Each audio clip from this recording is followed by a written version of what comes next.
In April 2014, Dutch students Kris Kremers and Lisanne Froon went missing on a trip to Panama, only for some of their belongings and remains to turn up a few weeks later.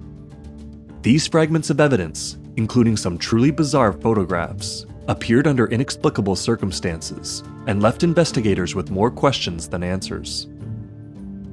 The Kremers and Froon case is one of many unexplained deaths and disappearances around the world that share some unexpected commonalities and suggest at the influence of other anomalous phenomena. Kris and Lisanne, 21 and 22 years of age, worked at a cafe restaurant in the city of Amersfoort in the Netherlands.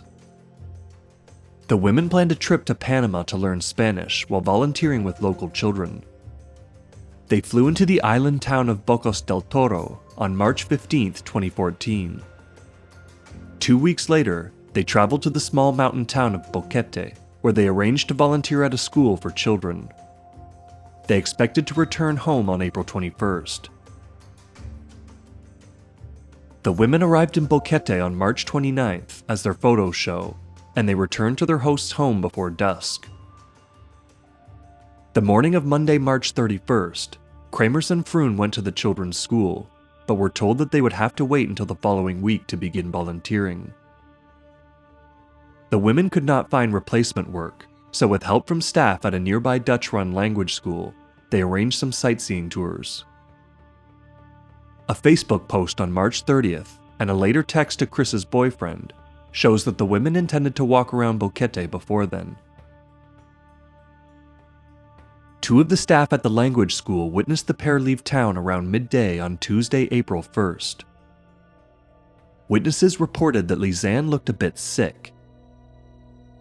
A taxi driver later reported to have dropped the pair off around 1:40 p.m. at the beginning of the Pianista Trail. However, other witnesses and timestamps on the photos indicate that the hike had begun earlier that day. Either way, Kris contacted her boyfriend by phone around 2 p.m. Kris and Lisanne had been wearing light clothing and brought only a single backpack, some money, a digital camera, their phones, 2 water bottles, and likely a bit of food.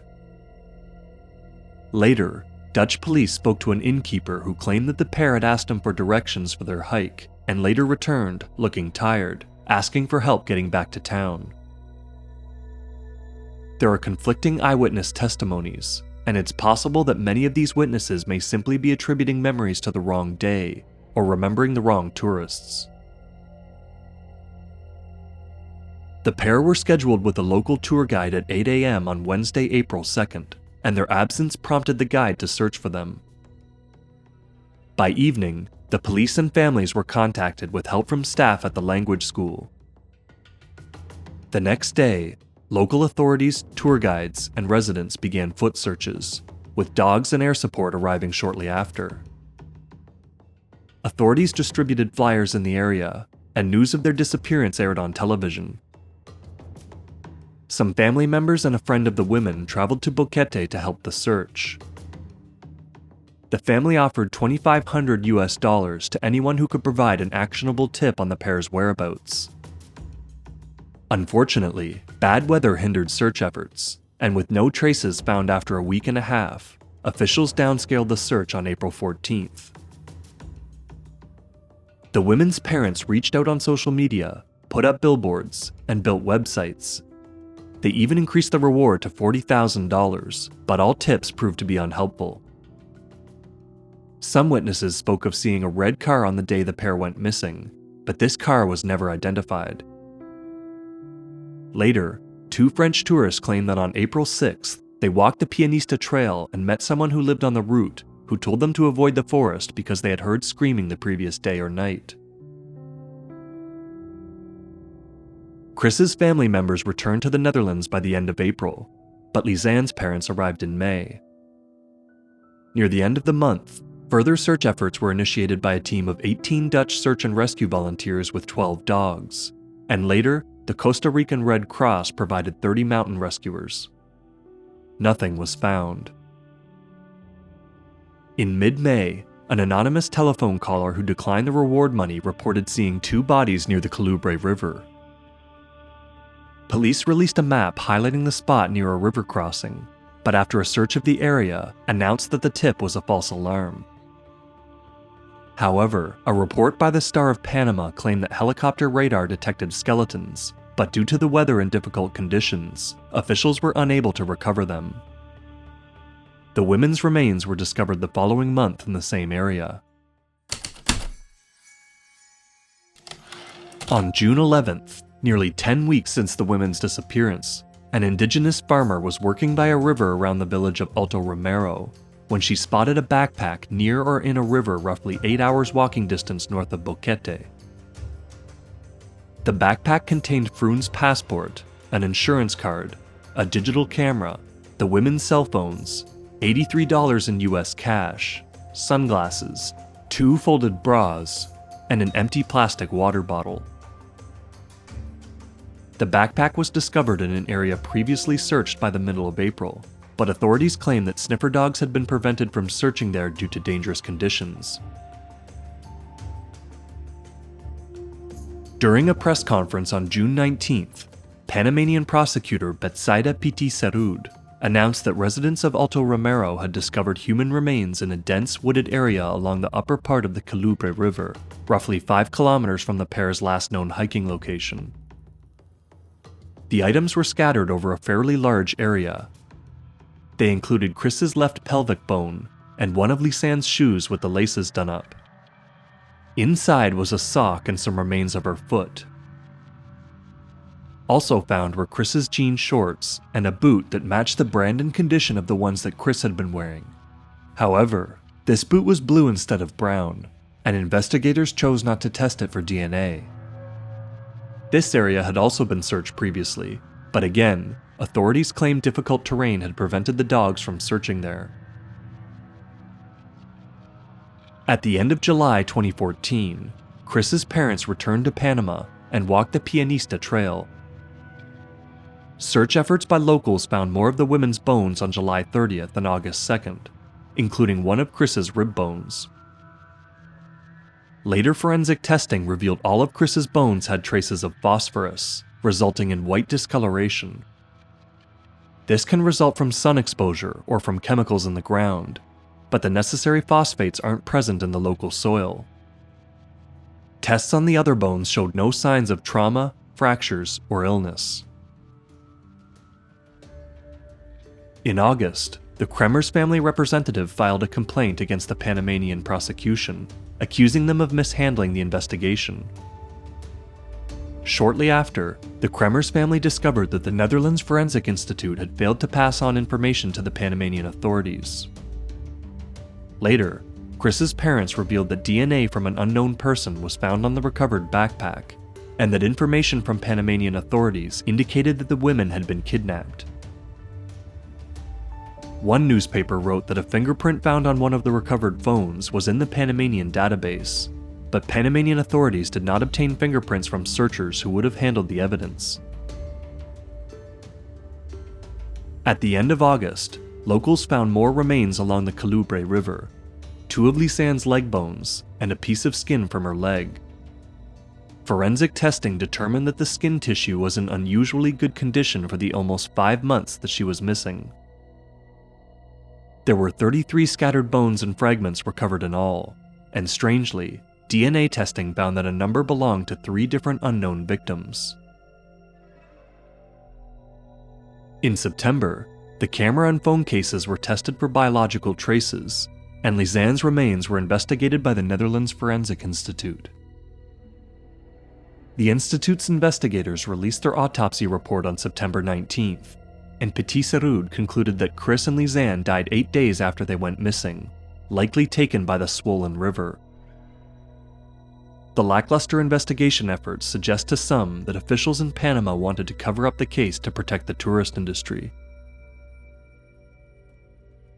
With support from donations, a team of forensic specialists was sent to Boquete in early January 2015, made up of members of a Dutch dog rescue team and a few Panamanian authorities. The forensic specialists reviewed all plausible scenarios and walked the Pianista Trail to the Calubre River, where the items and remains were found. the specialists concluded that becoming lost on the trail was implausible, and that the possibility of encountering crime was highly unlikely. They leaned towards a fatal accident, with the team leader stating that the end of the trail had slopes leading to the river that the women could have fallen down. However, this accident theory was contested by many outside parties, and it doesn't explain the sudden appearance of the women's remains in a previously searched area. A wealth of evidence was found on the women's devices, though it didn't offer any resolution to the mystery. On April 1st, Kris made an emergency phone call from an unknown location at 4:39 p.m., but no connection was made. Lisanne attempted another call 12 minutes later. At 6:58 a.m. the next day, an attempt was made to call an emergency number from Lisanne's phone, with another attempt using Kris's over an hour later. The phones were turned on and off again several more times in the following days, with 2 more attempted 911 calls from Kris's phone on April 3rd. The second time that someone tried using Kris's phone on April 5th, the user entered the wrong PIN code, or failed to enter one at all, causing the phone to stay locked. The next day, around the same times as the previous day's attempts, there were 2 more incorrect PIN entries, and several more in the following days. The phone was turned off for good at 11:56 a.m. on April 11th. After the women's camera was recovered on June 11th, many of their photos were leaked online. By the timeline set by authorities, at least 33 photos were taken April 1st showing the pair on the Pianista Trail, reaching the summit and going beyond it. The next photo to be taken was completely deleted, and after that, their camera went unused for the next 7 days. Only 51 of the remaining 100 photos taken were leaked to the public, though it's possible that the remaining 49 photos were completely dark. All but one of the leaked photos were taken in the middle of the pair's 7th night missing, April 8th, between 1:29 and 3:22 a.m. local time, with the last image taken at 4:10 a.m. Like the phone data, these so-called night photos only raise more questions. All of the photos were edited in some way. Most were brightened or had their camera settings data deleted. Most appear to be taken with a flash and contain some rainfall. The majority show the same surrounding foliage from different angles, enabling analysts to overlay them. The fact that so many flash photos were taken pointed straight up at the same break in the tree cover suggests that the pair were attempting to signal to would-be rescuers, although no searches were conducted at night. Other photos suggest that the women were using the flash to orient themselves. A few images stand out, notably image 550, which shows red shopping bags tied to a branch on a large rock. Image 580 is especially unusual, being a well-exposed and focused shot of what could be the back of Kris's head, her hair somehow perfectly dry and almost free of debris. Another standout photo is image 509, because it was deleted from the memory card. Normally when a photo is deleted from a camera, the image remains on the memory card until it's overwritten, suggesting that someone must have used outside software to remove it. Independent analysts have pointed out that the digital camera's date and time settings were off by a year, meaning authorities could have recalibrated the times incorrectly. It's also been argued that at least some of the times or file names are incorrect. A private investigator close to the Kremers family, known only to the public as V, came to believe that the final photos of the pair walking the trail were taken the day prior, on March 31st, and that the perpetrators changed photo data to April 1st. This might explain why some testimonies conflict with the official timeline. In October 2015, writer and journalist Ramon Hernandez published a book compiling Panamanian news articles and photos released between April 29, 2014, and the book's publication. He argued that the circumstances pointed to a crime. In 2022, Venezuelan-American journalist Mariana Atencio traveled to Boquete to reinvestigate the case with Daily Beast reporter Jeremy Crite. Locals were reluctant to speak about the disappearances, but the team discovered that there were over 50 missing women and girls in that area since 2009 alone. The team also made allegations of government corruption, possible drug trafficking, and even human trafficking and organ harvesting. To further complicate the investigation, a low-resolution photo emerged from an unknown source, which may or may not show Kris and Lisanne swimming topless with two men. Needless to say, there is no consensus on what happened to Kris and Lisanne. Kremers and Froon weren't the only tourists to go missing in the area. In 2009, Alex Humphrey, a 29-year-old British man, disappeared from the town of Boquete, leaving everything behind except his passport, credit card, and money. Locals in the area have also met unexpected ends, like 22-year-old Osman Valenzuela from Alto Boquete, who died shortly after Kremers and Froon's disappearance. While his death looked like a drowning, the autopsy found no water in his lungs. It's a near certainty that Osman is one of the two men featured in the photo with the two female swimmers. The other man in the photo was killed the following year in a traffic accident. Most worrisome, the last taxi driver to drop Kris and Lisanne off on April 1st, Leonardo Arturo Gonzalez, was found drowned the following year on March 2nd, after he had just been seen waiting nearby for some passengers. Globally, a disturbingly high number of people go missing every year. Over 600,000 people go missing annually in the US alone, though many of these are later found.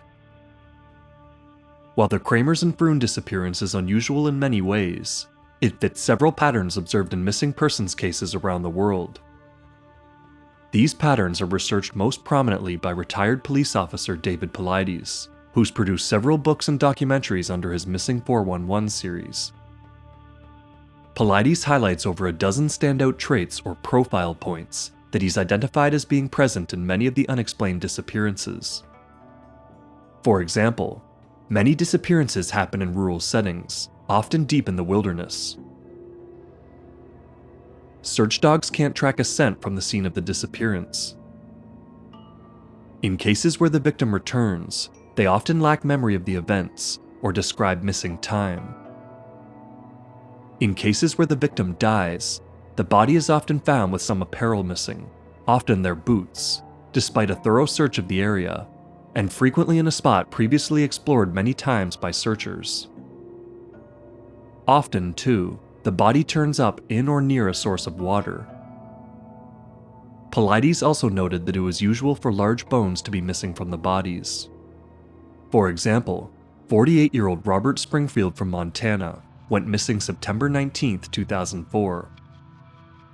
The former Marine had gone out on a bow hunting trip with his 13-year-old son in the Bighorn Mountains, an area he was very familiar with, but he failed to return to the meeting spot. Search efforts recovered nothing. What remained was found October 2005, a partial skull and a femur next to a neatly rolled belt, 2 boots, a coat, and his untouched wallet.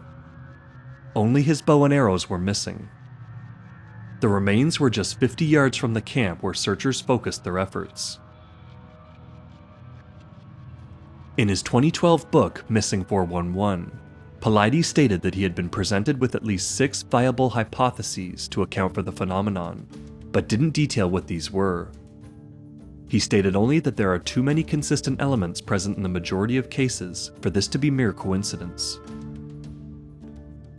In recent years, however, he's suggested that these disappearances may be related to other anomalous experiences and entity encounters. Paulides' latest documentary explores the connection with the UFO phenomenon, and he suggests that many missing persons cases may have begun like other UFO abduction stories, but differed in that the victims were not returned. In other words, what we know as UFO abduction experiences may simply be aborted missing persons cases, where the experiencer, for whatever reason, was returned to their place of capture. For example, Paulides brings up the Carl Higdon abduction of 1974, in which Carl was apparently taken aboard a spaceship after meeting a strange entity on an elk hunt. Higdon was told that he was not suitable for his abductor's purposes, which he took to mean that he'd had a vasectomy and couldn't procreate. Several cases suggest the presence of a cryptid. For example, in late January of 2019, in Craven County, North Carolina, 3-year-old Casey Hathaway disappeared into the woods, surviving freezing and near-freezing conditions for over 2 days until he was found just a quarter mile from his last known location.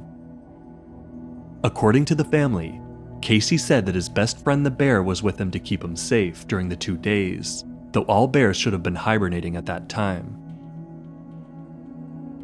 Paulides also reports that dozens of North American indigenous peoples he's interviewed state that little people living in the forests regularly harass, kidnap, and steal, but it's rare to ever see one. Ufologist Jacques Vallée has drawn on the work of scholars of European folklore to show that medieval Europeans believed the same things about fairies, lutins, kobolds, and other mythical beings. In fact, nearly all cultures of the world have traditions of some wild creature or spirit taking people away to kill them. There are so many highly unusual elements in the disappearance of Kremers and Froon that no single explanation can account for them all. At the same time, however, the case contains many elements that fit with a larger pattern of unexplained deaths and disappearances around the world. Some of these missing persons cases, at least, may also overlap with other anomalous phenomena, including fairies, cryptids, and even UFOs.